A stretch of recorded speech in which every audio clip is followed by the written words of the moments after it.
South Africa has a water problem. We regularly have shortages of water. Using a drip system to irrigate an orchard can save a lot of water. Let's have a look at the way in which drip systems operate.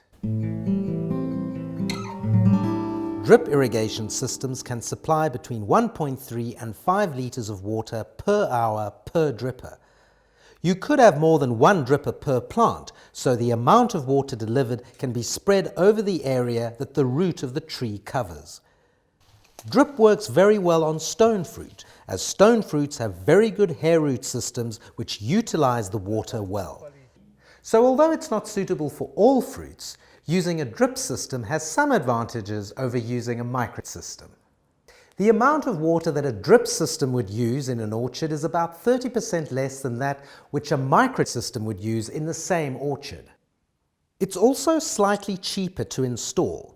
Whereas micro systems require 100 mm mainline pipes, you can get away with using a 70 mm mainline pipe for drip systems, so you'll save a lot in pipe costs. Any sediment which may get into the pipes in the orchard will flow to the end of the line where it can be flushed once a week. So it has advantages, but it also has some negatives. Firstly, it's difficult to manage from a water scheduling point of view.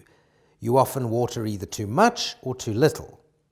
Secondly, they also water a very local area that is just below the drip nozzle.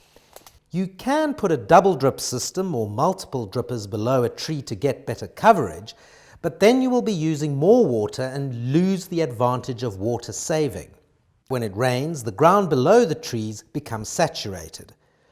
The roots will grow freely into the whole area below the canopy that has plenty of water from the rainfall.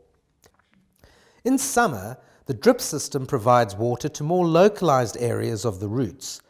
Suddenly, in summer, the rest of the root system, which is spread out in the winter, does not get water, and it's a huge shock to the tree.